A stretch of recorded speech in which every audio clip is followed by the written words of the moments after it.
Glad to have you here as we hear about this new book, Oliver Hart and the Rise of Baptist America, written by Eric Smith. And it's my pleasure to introduce to you Dr. Eric Smith, one of our alumni. And so there are various good reasons for us to have this event, in addition to just wanting to have events for us to get together and hear different ideas and think together and learn together. We're proud of our alumni, and it's exciting to be able to hear from one of them. Eric has gone on to do great work pastoring in West Tennessee. He's pastor of Sharon Baptist Church in Savannah, Tennessee, about an hour south from here. And while he's been there, this is his second book on Baptist history to publish, being published with Oxford University Press. You might recognize that name. That's no small feat to be published with them and on this significant part of Baptist history in America. I didn't know about Oliver Hart until I began to learn about Oliver Hart from Eric. And so a pastor, a Baptist pastor, and a significant part of our history, and being written by a Baptist pastor here who's a significant part of our history. So it is a delight. I mentioned that Eric's one of our alumni, pastor, dear friend of mine, and he's been here to contribute in various ways, preaching at different events here, and so it's a joy to have you back again with us. And he has with him his wife Candace, who's also an alumna of Union, and his parents here as well. So we're glad to have each of y'all with us on this day. So let me lead us in a word of prayer, and then Eric will come to share, and then after that, then there'll be an opportunity for you to ask some questions as well. So let's pray together. Father, we are grateful for life today. We're grateful for the opportunity to gather. We thank you that, first of all, you have made a way for us to be redeemed, to rescue us, to bring us into relation with yourself, and that in doing so, you didn't just save us in an isolated way, but you've made us a part of your body. And then you've allowed us to be at a time and place in history where we're able to know about our past. So we thank you for those who've gone before us. We recognize that none of them are perfect, and yet you have been at work in them as you are at work in us. And so we are grateful for the opportunity to learn from how you have used people in the past. We thank you for Eric Smith. We thank you for his family. We thank you for how you continue to use him to be a blessing to your church. And we ask you to bless him today, use him to challenge and encourage us. And we ask in Jesus' name, amen.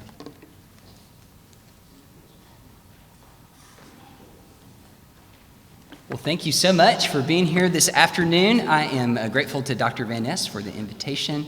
Many good friends to come out and support, encourage me. Thank you for that. Grateful for my wife, a much more distinguished alumni than me.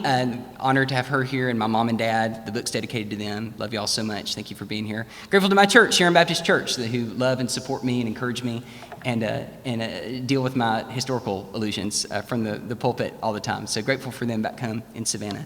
Well, Todd Brady taught me in Union University preaching class that a sermon should be about one thing.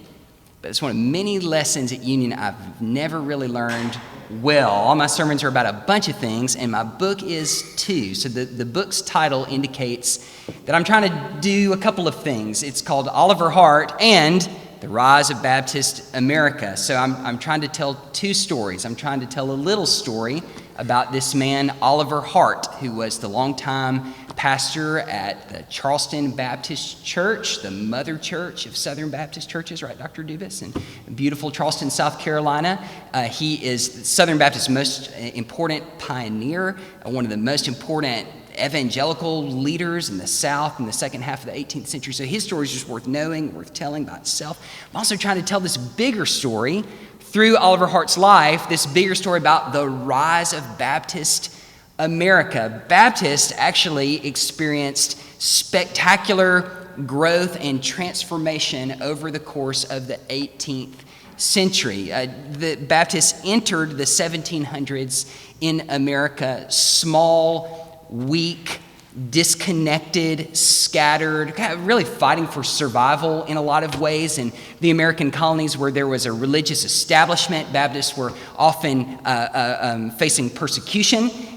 jail time, physical abuse, social alienation, and so forth. And then in colonies that had a pluralistic outlook, where they were tolerated, they found themselves competing elbow to elbow with all kinds of other religious options. And if you read the book, you can read about all that. So that's how they began the 1700s. They're kind of this small, marginalized, despised sect jockeying for a spot on the American religious landscape. But they end the 1700s. And they enter the 19th century at a completely different place. They are now this large, rapidly growing, relatively unified, increasingly sophisticated denomination. They're building schools, and they're sending missionaries, and they're training pastors. They're doing all these things they never even dreamed about at the beginning of the 18th century. And they're prepared to enter the 19th century to make a run at being the largest and most influential denomination in the country. So it's quite a transformation. And I try to tell that story in the book, and if you were to read it, you would find out everything about Baptists you wanted to know but were afraid to ask. Like how they worshiped, what their theology was like, how they dealt with, how they interacted with other denominations, how they were impacted by the Great Awakening and the American Revolution, their position on women in ministry, their interaction with race and slavery, and all kinds of things that are going on that are important in the 18th century. You read about the Baptist story in the book. But I thought for today, it might be more helpful, since I'm guessing that Oliver Hart is not a household name in this room or any room except my room. So I thought it might be more helpful to focus on that little story, that first story about Oliver Hart. Who is this man? Why is he significant, particularly for anyone who is a student at an institution like Union University? I think Oliver Hart's fingerprints are all over a Baptist institution like this in the South.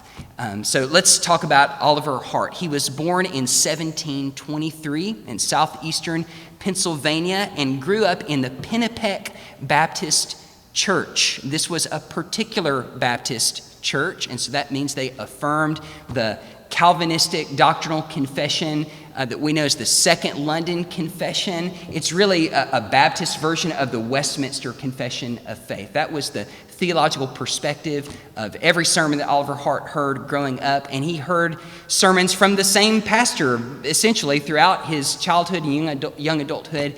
A Welsh Baptist named Jenkins Jones was his consistent spiritual mentor leader in his life as he's growing up at the Pennapeck Baptist Church. He had this warm evangelical heart. He called on people to be saved. He practiced evangelism in his community. So a really stellar exemplar as a pastor, this Jenkins Jones was. And the Pennapeck Baptist Church, that was a key influence on Oliver Hart as a young man, as a young believer, as a minister in training.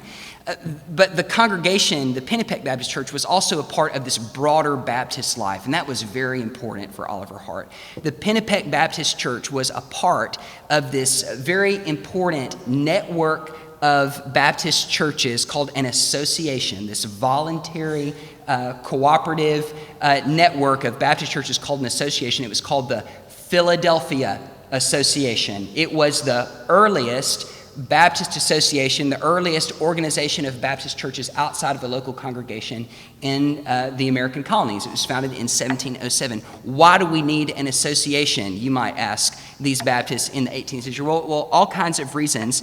It was formed first and foremost to protect Baptist churches from doctrinal error. This is a day when communication is minimal, it's spotty, and all kinds of drifters and hucksters came into the community posing as faithful preachers, wanting to get access to Baptist pulpits and Baptist pockets, and often they would make off with loot and do damage. And so they realized we need a hub of communication. We need to all get together and link together so that we can get the word out to the churches if someone is safe to open up the word of God to your people. So they protected Baptist churches from doctrinal error. They helped congregations, these associations did, through practical, thorny congregational matters. They love to use the phrase an advisory council. They wanted to function as an advisory council. They could not dictate to the churches because Baptists believe strongly in the autonomy of the local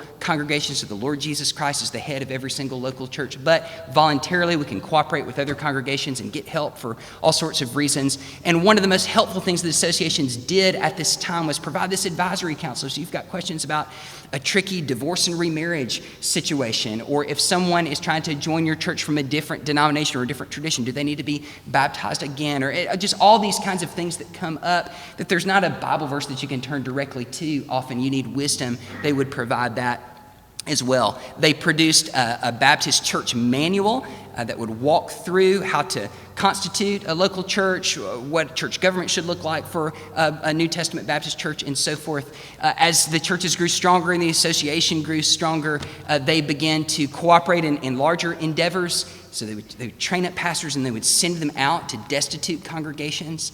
If there were places who had lost a pastor by death or by moving away or something, the association would often supply the pulpit with a young minister who's being trained. They began to send out ministers to evangelize frontier areas in the American colonies in places like North Carolina and so forth. They became this, as one historian called them, an emporium of Baptist influence.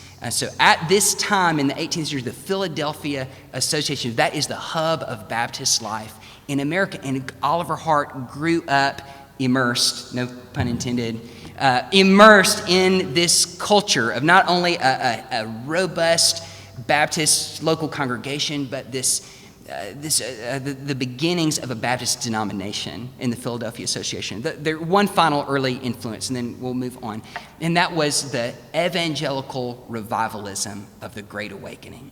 Has anybody ever heard of the Great Awakening in here? Does anybody know George Whitefield? Mike, what are you teaching these guys in church history? Do you know George Whitefield, the great Anglican itinerant evangelist? Some said he was the greatest preacher of the gospel since the days of the apostles. He's getting all this media coverage from his work over in Great Britain, and in the fall of 1739, he lands in Philadelphia and sets the whole middle colonies ablaze. He draws these tremendous crowds preaching these dramatic, colorful, urgent messages that all people, no matter what their religious background, no matter what their moral record may or may not be, all people must be born again.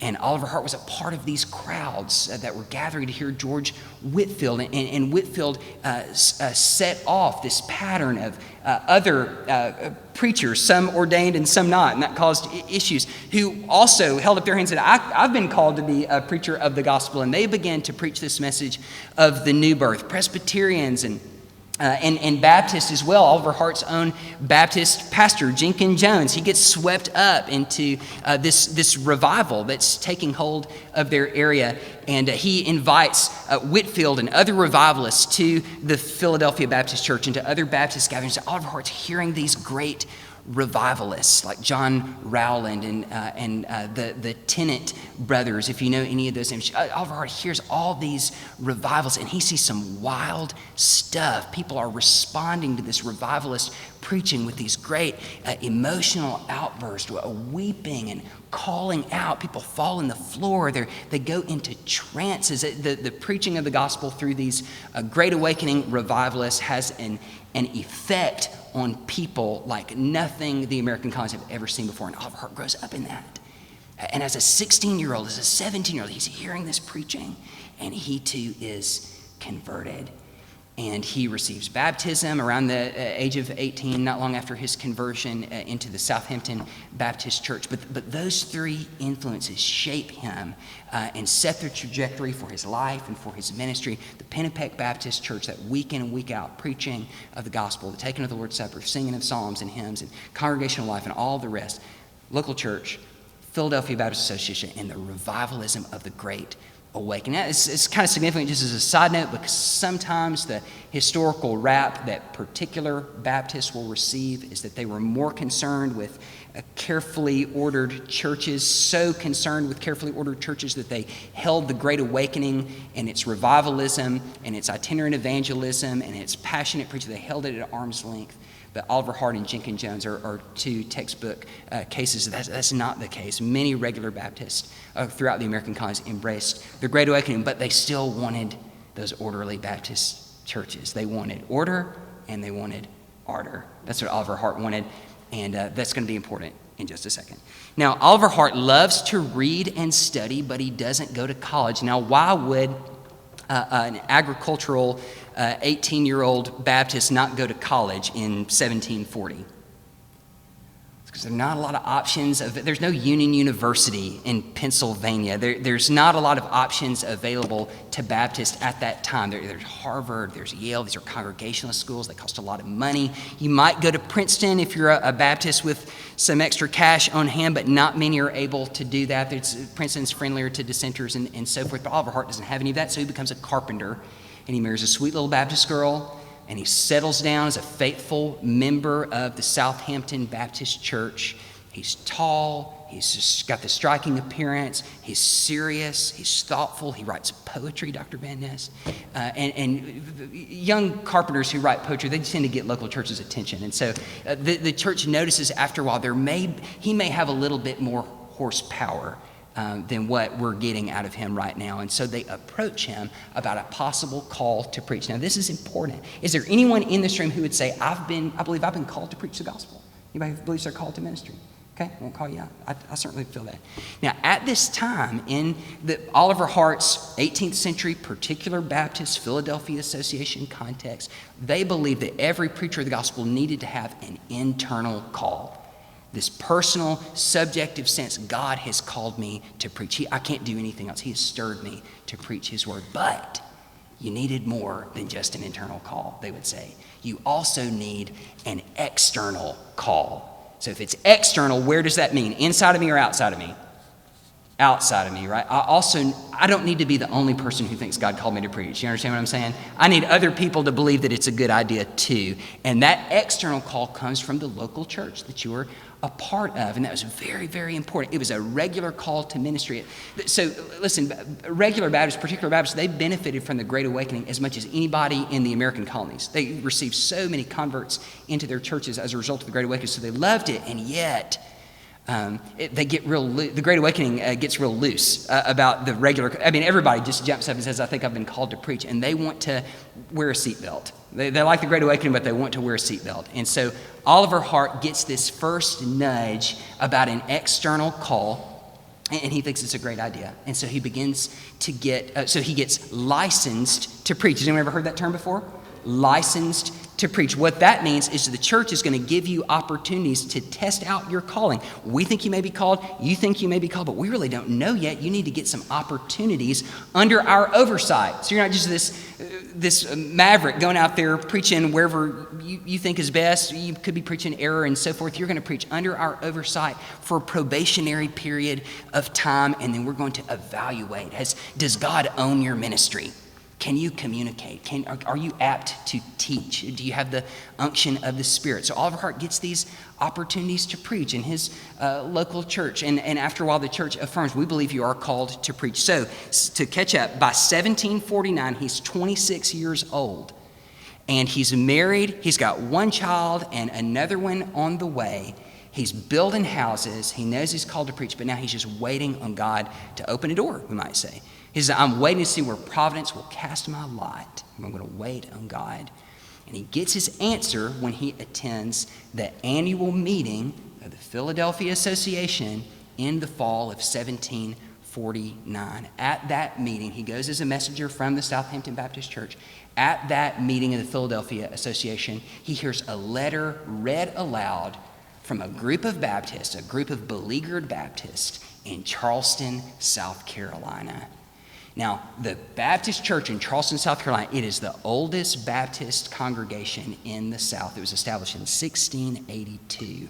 But by 1749, they had fallen on hard times. About a decade's worth of doctrinal controversy, personality conflict with leaders, church splits, church splinters here and there along the way. Aren't you glad that only happened in the 18th century among Baptists? They've fallen on a hard time. Some believed that Basil Manley Sr., who writes an early history of the churches, it was believed that they were down to 3 communicant members, 3 Lord's Supper taking members by 17. So other people might be showing up to hear preaching sometimes, but they were down to 3 members.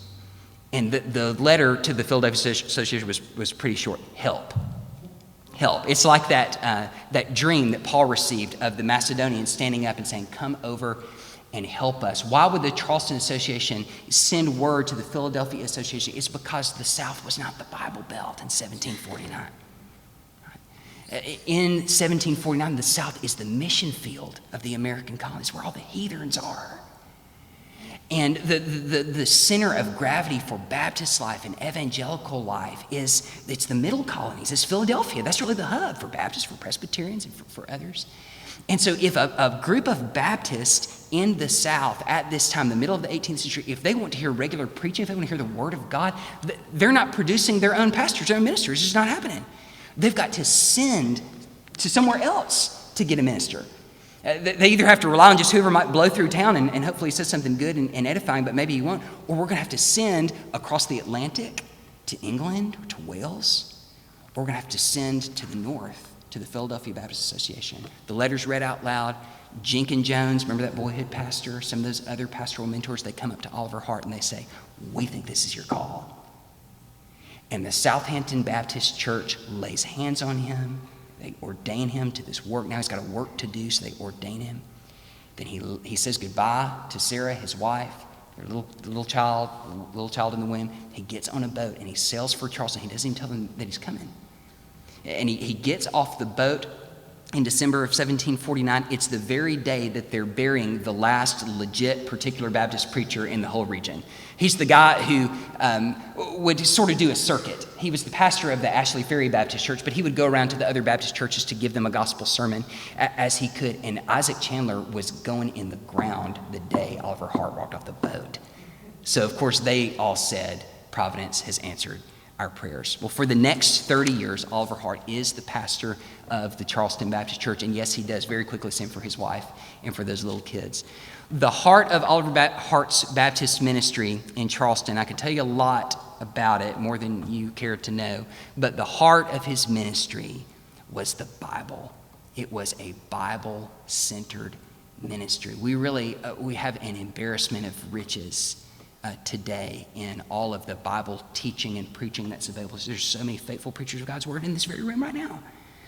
But think about what it would be like to be a Baptist in the colonial South, where you just hope that maybe every 3 months you're going to hear a good sermon from the Bible. You're hear from the Word of God.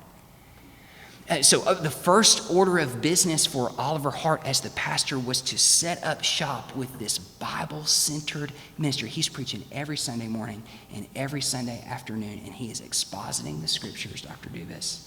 He's expositing the Scriptures after the Puritan fashion. So he's got one verse of Scripture. He boils it down to the theme or the doctrine that he wants to talk about. He's going to unpack that doctrine. Dr. Green, he was not afraid to go after effectual call. He wasn't afraid to go after the person and work of Christ or the Trinity. He was known for his doctrinal clarity. He would unpack doctrine from the pulpit Sunday morning, Sunday afternoon, Sunday evenings. He would give another Bible talk in a church member's home, and people came. And then by 1755, he establishes these 3-night a week lecture series where he would unpack other theological topics and Bible topics on like Monday night, Wednesday night, and Friday night. And it begins to change this people and begins to change his church. He was known for preaching with a certain gravitas, certain weight. With this voice of mine, I can never have gravitas, but I can dream. But Oliver Hart had gravitas. And he had gravitas because of his appearance and his personal presentation. And part of that personal presentation is he wore a black Geneva gown with bands, just like his hero, George Whitefield. It's unusual for a Baptist preacher. But Oliver Hart, he was no camp meeting ranter. He was an expositor of the Scripture, and this is serious business when I get behind the pulpit. And so he preached in this black gown and bands, and he set the standard for his successors at the Charleston Baptist Church for the next 100+ years. They all wore the black gown and bands. It's really fascinating. But he preaches with gravitas, but he was not dry. He wasn't as powerful a preacher as Justin Wainscott, but he was not dry. He was known for his affectionate preaching. He was known for his passionate preaching. His most common prayers in all of his journals, all of his letters, he prays for the renewing influences of the Spirit. He prays that he might feel the Spirit as he's preaching. The Spirit would own his preaching of the gospel. And though he preached from all over the Bible, his sermons invariably landed on Christ and the gospel and the call to be born. He once said, "Let Christ and his gospel be your delightful theme. Yes, Christ is to be the sum and substance of all your discourses. A little dry morality, however refined, will never feed the minds of your hearers." It's got to be Christ and the gospel. Over time, he earned a reputation in the city for delivering the goods. If somebody needed to be saved and get right with God, you go hear Oliver Hart. If you just want to make a good impression, you may go to any number of other places, but if you want to get right with the Lord, you go hear Oliver Hart. One Charleston man who came under conviction was told by a neighbor who wasn't even a professing believer, he was told this: "There is but one minister in this place who can be of service to you, but he, I'm told, is a Baptist. All the rest of the ministers deserve not the name. I would advise you to go hear him."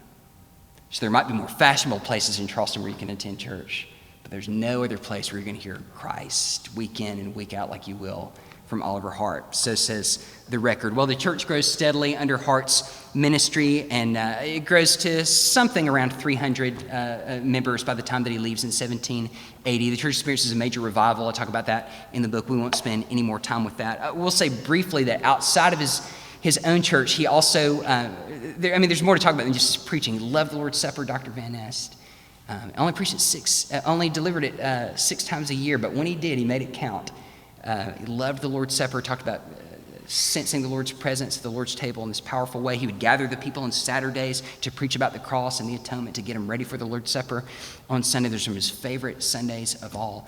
He loved to sing. He visited his people. He was a faithful pastor and so forth. He was also an active itinerant evangelist. He went to all of these different little island communities off the coast of Charleston, Dr. Dubas, and in the low country where he would do what previous generations of Baptist pastors do, go and give the gospel to people who can't get it any other way, and unpack the Bible to people who weren't hearing it any other way. He also never lost that love for evangelical cooperation for revival.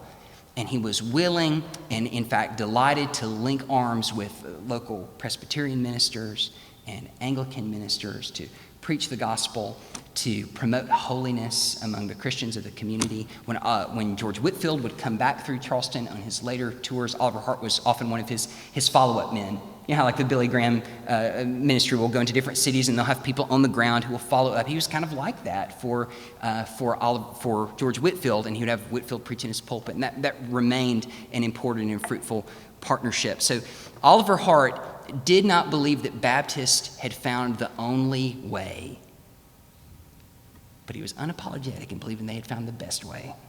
And if you give him half a chance, he'd try to convince you to become a Baptist. But if you didn't want to go there, he still preached the gospel with you, and he'd walk as far with you as he could. And I find that compelling, this aspect of his character and his ministry, that there's this big-hearted, evangelical warmth for all believers, all Christians, and yet it's just unapologetic. He's not mad about it. He's not grumpy about it, but he's a Baptist. He believes the Bible teaches it. So he's going to be faithful to that. He wants Baptist churches to be all that they can be. He wants your church to be all that it can be.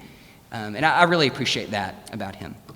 Well, time is fleeting, so we'll press on. In the mid-18th century, Baptist churches in the South, as we said, were generally small, weak, poorly organized compared to those Baptist churches in the middle colonies. But this picture began to change when Oliver Hart came to Charleston. This is really what he's most historically significant for. The fact that Oliver Hart, he really was not an original thinker, if I could put it that way. He was not a creative theologian. He was not innovative as a church organizer, but he was unsurpassed at being able to take a tested ministry model from someplace else that he had seen and experienced and replicate it and transplant it. And he takes that, do you remember this far back? That thriving Philadelphia Association Baptist denomination and love for building institutions and love for cooperation and big vision for reaching a whole region for the gospel and building up healthy Baptist churches and all that. He took that from the Philadelphia Association and he brought it to the South. And so within months of being at the Charleston Baptist Church as pastor, he's meeting with all the other particular Baptist churches in the Low Country of South Carolina. And the churches that don't have pastors, he's writing letters to friends from the north to say, come down here. You don't have a church right now. They don't have a pastor right now. Let's get together. And by 1751, he gathers in this real humble little meeting these 4 churches together, and they form the Charleston Baptist Association. I told you he wasn't original. But he was faithful, and he formed this Charleston Baptist Association with these 4 local Baptist churches, and they began on a small scale to replicate this robust Baptist life of the Philadelphia Association. Does that make sense, what I'm explaining? Okay, so that's the beginnings of it in 1751. That's a really big deal. That's the first organization of Baptist churches outside of a local congregation in the South. Before there was a Southern Baptist Convention, there was Oliver Hart and the Charleston Baptist Association. It's pretty remarkable stuff. In the years that followed, Hart led the Charleston Association to do all the things the Philadelphia Association did to promote sound doctrine. They gathered every year. They preached doctrinal messages. They solved congregational problems with an advisory council. They sent missionaries to frontier areas in North Carolina and Georgia and backcountry South Carolina. And they also began to educate ministers. If I can take just a second on this part. This, I think, is what I love the most about Oliver Hart. Hart was particularly passionate about training up the next generation of Baptist pastors. Can I get a witness? That's a good thing to do. When he came to Charleston, the South, as I said, had to rely on Northern Baptists or British Baptists to supply them with ministers, and Hart wanted to change that.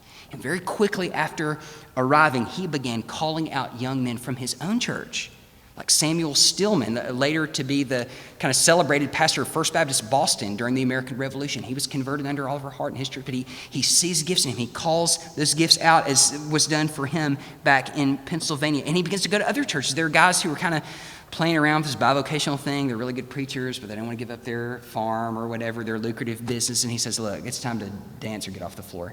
And he gets guys to go all in with ministry and with preaching. And he began in 1755 what he called the Baptist Education Society. So this would be the earliest precursor of the Union University School of Theology and Missions in the American South.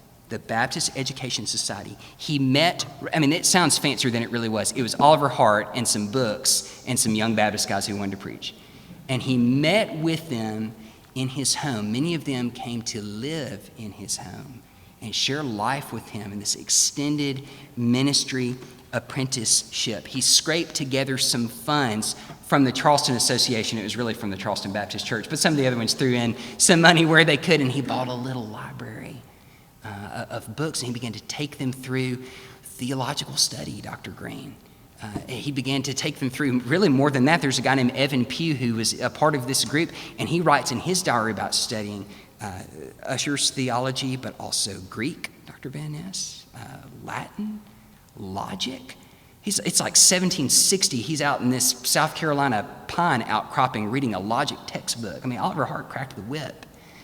And he gave them opportunities to preach, and he would give them honest feedback after they preached. And he developed this affectionate relationship with them. He would write. His correspondence is voluminous. He was this disciplined letter writer. He loved to hear from these guys, and he loved to write back to them. He would advise them when they were having crises of faith, and when they were getting a little bit wonky on their theology because of some of these innovations that are blowing through, or when they lost a spouse and they were bereaved, or their church kicked them out because they did something stupid. He would write letters to them. He would prop them up, and then he would set them up with a different church, and then he would try to get other guys from other parts of the colonies to come to the South and fill these pulpits. So he had such a heart for local Baptist churches where he was, and for these local Baptist church pastors who was training. The young guys would call him Father Hart, and he would call them my sons in the ministry and the seals of my ministry. I love that about Oliver Hart. Another major contribution of Oliver Hart that we won't take a lot of time with was his bridge building work with the separate Baptists. Now, time fails us to talk about the separate Baptists, but it's a different group of Baptists that is created by the Great Awakening. These were Puritan Congregationalist churches from New England who received the new birth. They go hardcore revivalist under George Whitefield. They separate from their existing Congregationalist churches, and then the more they keep reading their New Testament, but they figure out that baptism for believers only is the best way to have a pure church where everybody's regenerate. So they become Baptists. They become separate Baptists. So all these Congregationalist churches become separate Congregationalist churches, and then in the minute books of some of the separate Congregationalist churches, it will just say at the bottom of the church minute book, "Gone to the Baptist." And they become separate Baptists, and they are wild with revival. They're not wearing the seatbelt. They're tired of seatbelts. They've been in Puritan New England for too long. They don't like seatbelts anymore.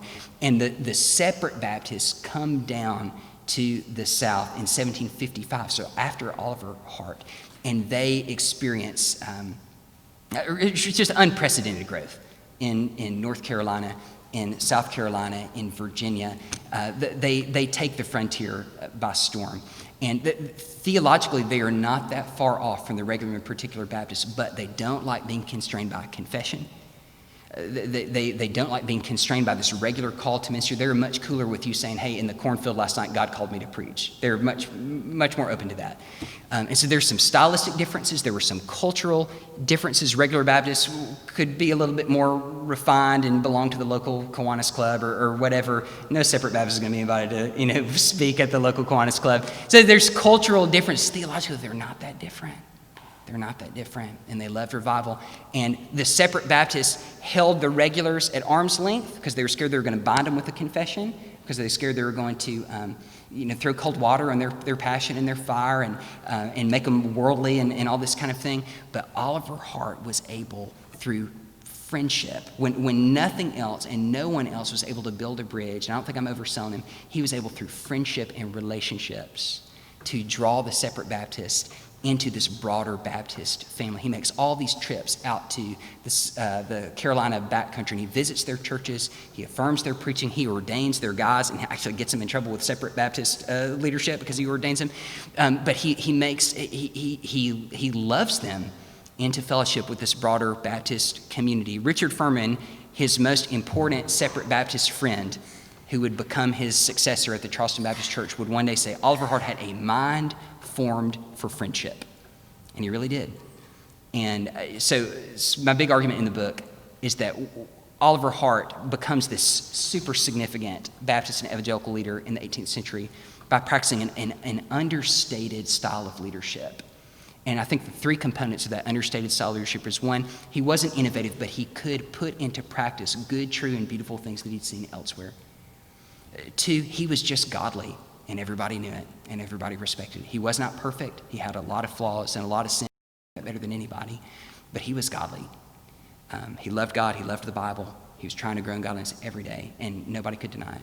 And then number three, his just relational his capacity for relationships, to make and keep friendships that would almost invariably turn into these fruitful ministry partnerships.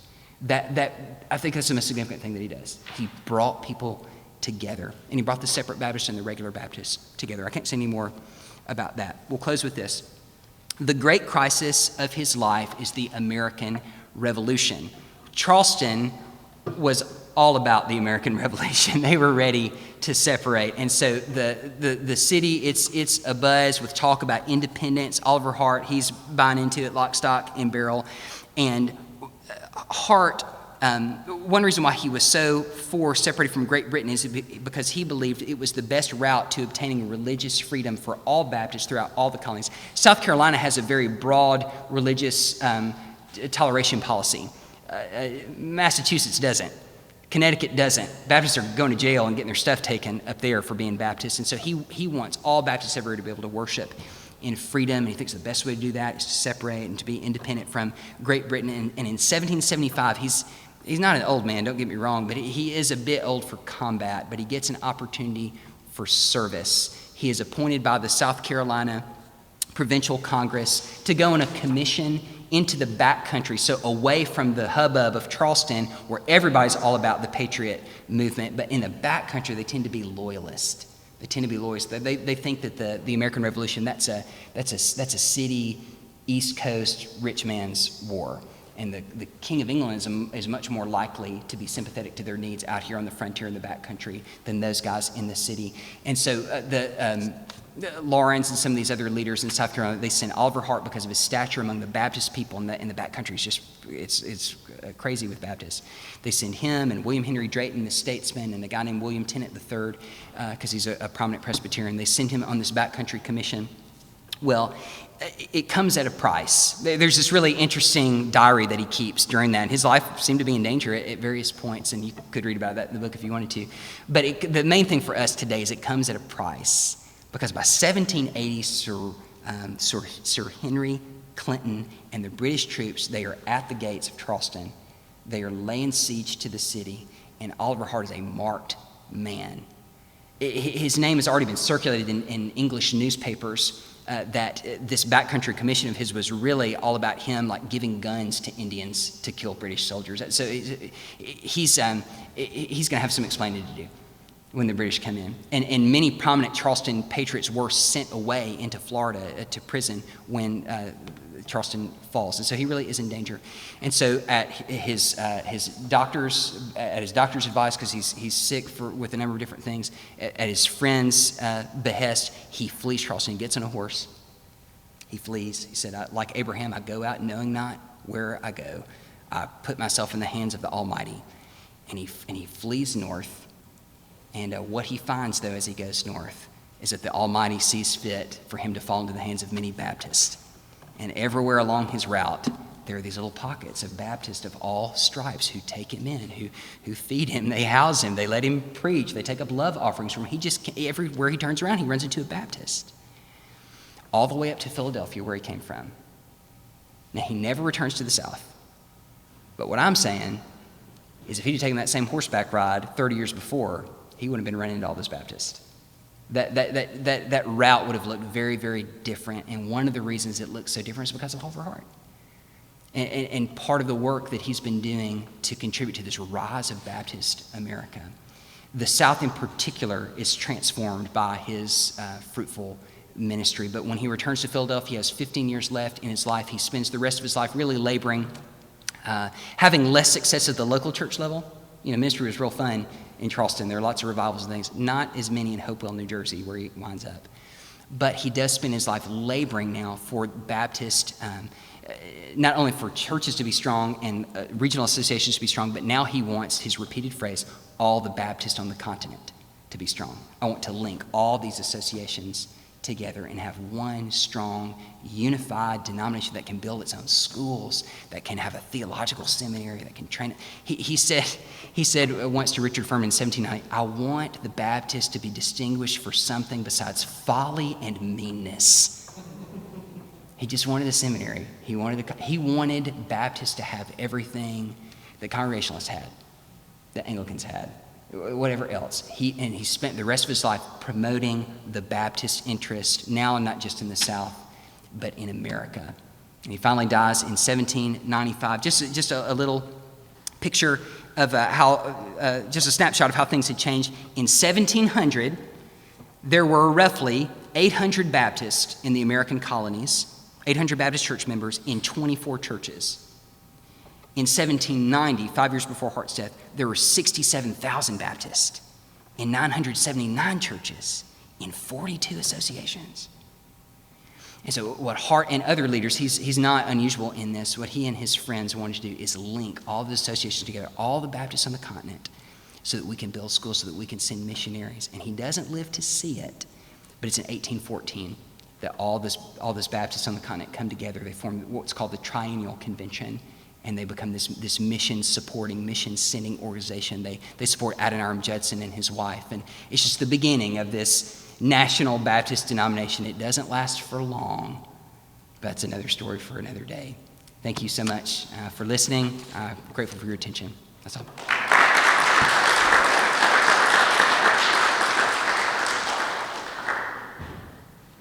We do have time for some questions, so if you would like, I'll let you acknowledge them. Thank you.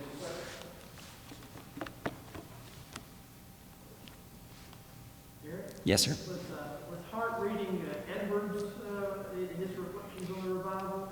Did he have students reading Edwards? So I think that he may have been, Mike. There's no record of him reading Edwards. Whitefield is the obvious Great Awakening influence in his life, a personal friendship, but he keeps a diary, a very careful, close diary in 1754, which is the most intense revival that they experience at the Charleston Baptist Church.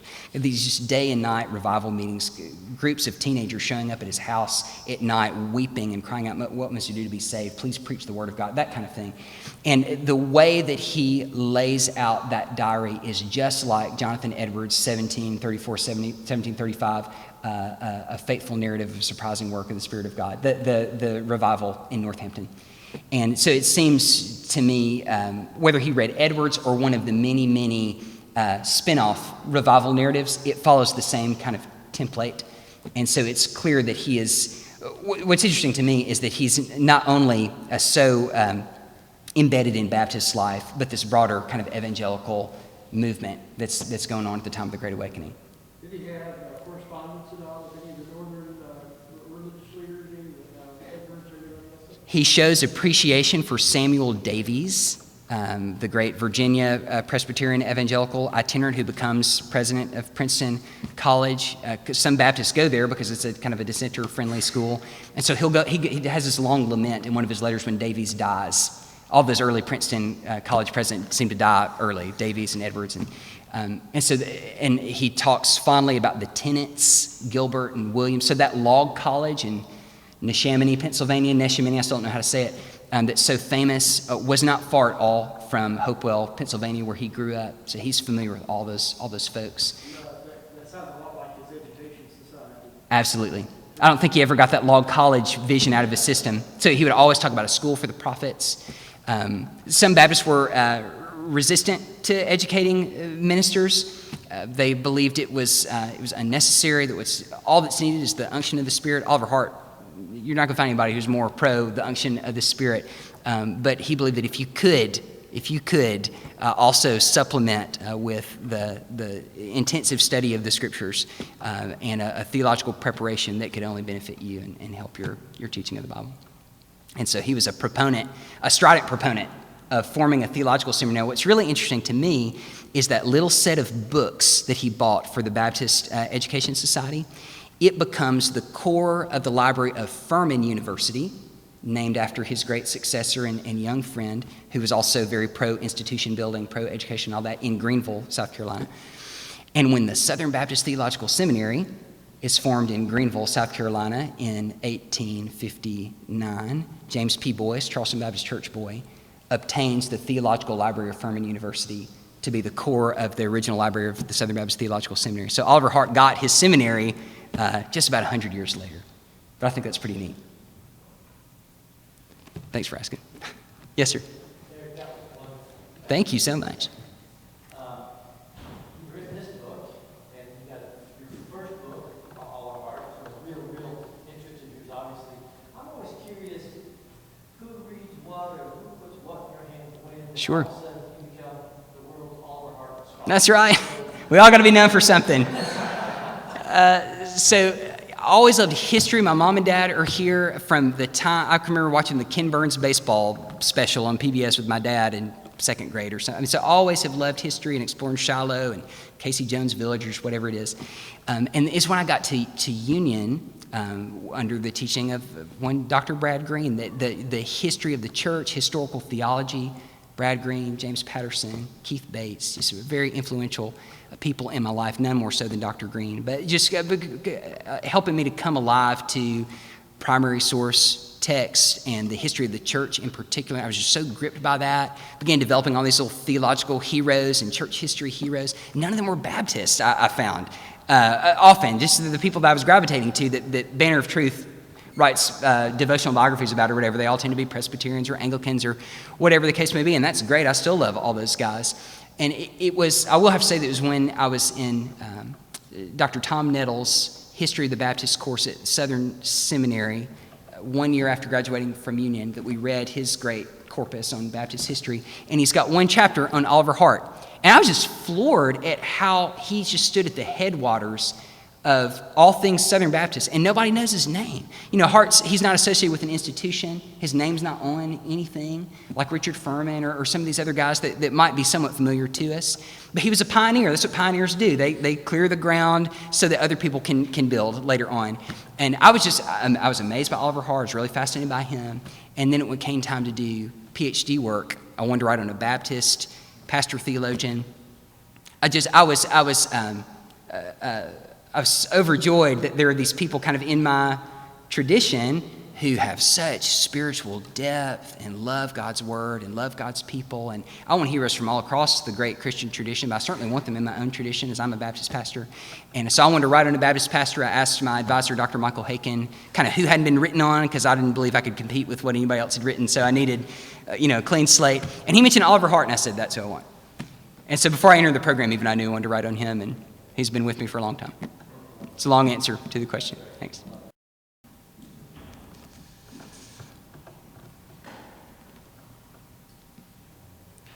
Anybody else? Sure. Tell us about those books. Are they still at Southern Seminary? Is there a special? That's a great question. Now, there is a special collection at Southern Seminary that's kind of off campus. It's the old fragile books that aren't just available just to blow through there. And so I can only gather that they must be there somewhere. I've never asked about them, but I need to do that. Mike Garrett maybe could tell us. Are you serious? How about that? Okay, I gotta see that. If it was ever there, it's still there. I assume it must be. I think they have the limestone cage, that they put this. Okay, I trust you. I trust that it's there. But I'd love to. Actually, I thought about that in prep for today. That would be so cool to see that. Yeah. Yes, sir.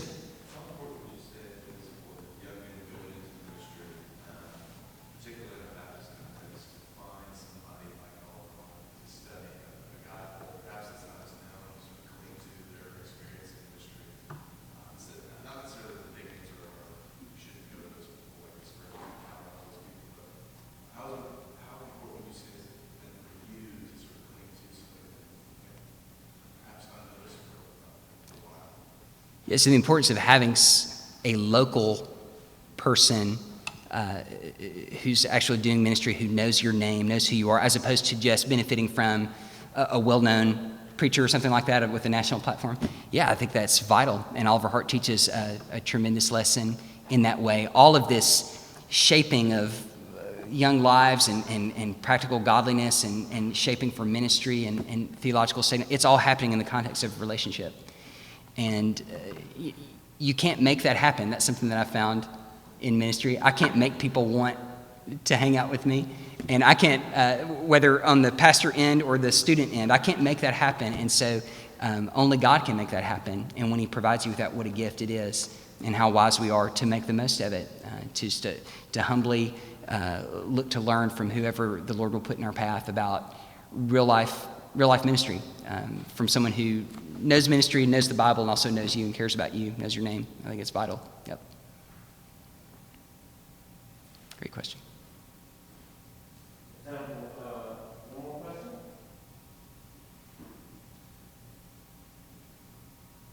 Yeah, quick one.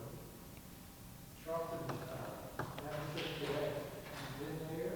How is it? Is it seen better days? It's beautiful. It's beautiful. So Candace and I went to Charleston several years ago now, probably when I was working on the dissertation, and there was a lady who would give tours of the congregation if you made an appointment, and she took us through there, and it's gorgeous. It's marble at the front and all this. She said, now look, Baptists aren't fancy people. Some non-Baptists moved in here to Charleston. They gave a bunch of money, so there'd be all this marble here at the front because that's what they were used to, but that's not what Baptists are like. She'd been there for a long time. Yeah, my understanding is that the pastor is a faithful preacher of the Word of God. Marshall Blaylock, I believe, is that brother's name. I don't know him personally. Preaches the Word. It's a gorgeous setting to preach the Word and to do ministry. Yep.